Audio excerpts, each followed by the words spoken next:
Salut à toi, pensée du jour numéro 342. Quelle est la différence entre des intervalles et du fractionné? Ça va être le sujet dont je vais traiter aujourd'hui. Avant ça, petite mise à jour. Donc retour de Paris début de semaine et ben ça tombe à pic. J'ai chopé la crève. Je suis tombé malade. Euh, Pas trop surpris étant donné que ça faisait depuis début septembre que j'étais vraiment pied au plancher non-stop. Et voilà, c'était un petit peu trop. 6 semaines à bloc. On a bien bossé, c'est clair, mais voilà, le corps avait besoin d'un peu de repos, donc repos forcé cette semaine. Pas pu faire grand-chose. Quand même avancé un petit peu sur de l'administratif. Pour l'année prochaine, début d'année, il est quasiment tout planifié avec les séminaires. Paris, Colmar, Genève, Nevers. On a quoi encore? Bordeaux, Montpellier et Rennes. Ça, c'est la première partie de 2023. Donc, si tu es dans une de ces villes ou proche d'une de ces villes, tu devrais, parce que je quadrille presque tout le territoire français.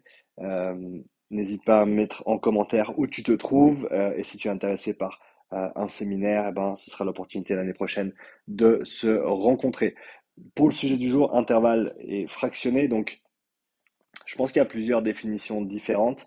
La manière dont moi je l'organise dans ma tête, en tout cas, donc c'est ce que je vais te dire là, c'est ma perception des choses, c'est pas nécessairement la vérité, mais c'est la manière dont, enfin, c'est, on va dire, les raisons pour lesquelles j'utiliserais intervalle ou fractionné et vice-versa.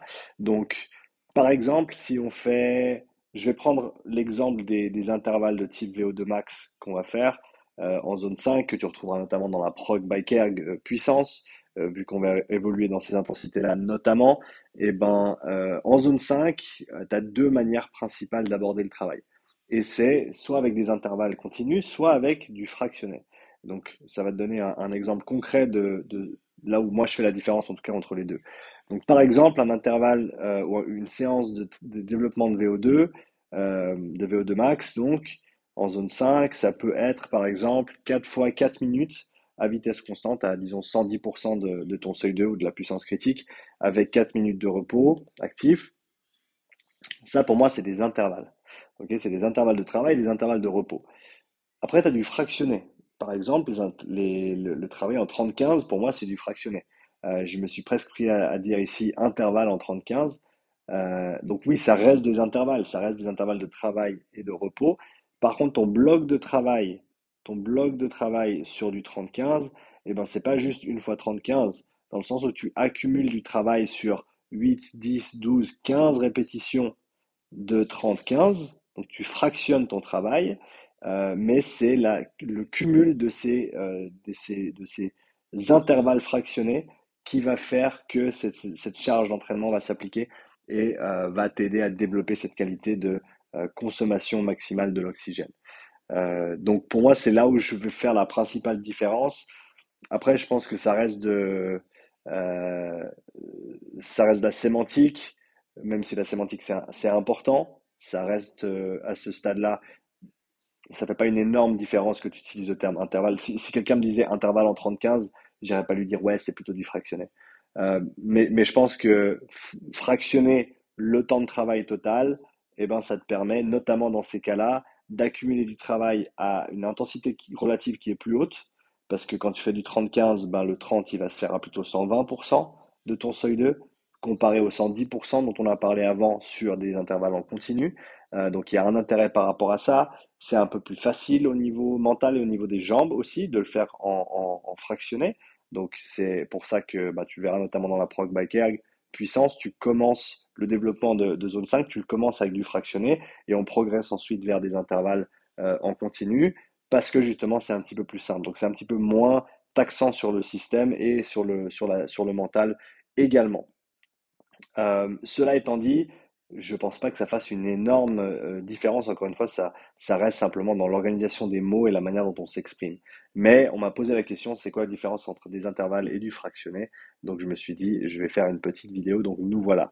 Euh, Dis-moi ce que tu en penses. Est-ce que tu es d'accord avec cette définition? Est-ce que tu penses qu'il y a une meilleure manière de le définir? Je serais content de l'entendre. Laisse-moi un commentaire comme d'habitude sous cette vidéo. On me l'a demandé aussi récemment, donc je te le mets à jour vu qu'on est en train de parler d'intervalle. Le travail, le programme Endurance, le programme Bike Erg Endure. c'est le titre que je lui ai donné, parce qu'en anglais ça donne cool.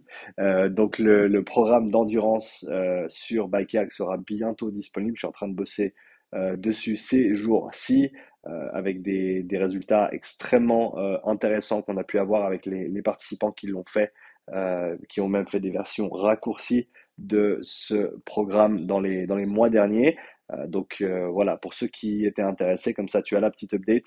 Je pense que d'ici le mois de novembre au plus tard, tu devrais avoir la prog Bike Erg Endurance qui sera disponible, qui est complémentaire avec la prog Bike Erg Puissance. C'est-à-dire que idéalement, je te recommande de commencer avec soit l'une, soit l'autre, et après tu peux alterner entre les deux, en tout cas une fois chacune, pour vraiment développer tout ton spectre de compétences au niveau des différentes intensités, ton développement physiologique, et ensuite tu peux soit enchaîner avec encore une fois ces différents programmes, soit passer à autre chose parce qu'on a d'autres choses à développer, notamment si tu es en CrossFit.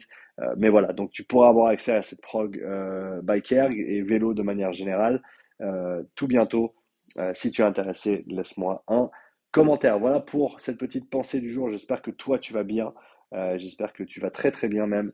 Et bah, je me réjouis de te revoir soit dans un des events prochains, soit l'année prochaine à l'occasion d'un des séminaires ou un des événements auxquels je serai présent dans cette première moitié d'année. Voilà, merci à toi. Belle journée, beau samedi parce que je vais poster ça samedi matin. Donc bon week-end à toi, profite bien et je te dis à bientôt pour une nouvelle pensée du jour. Ciao.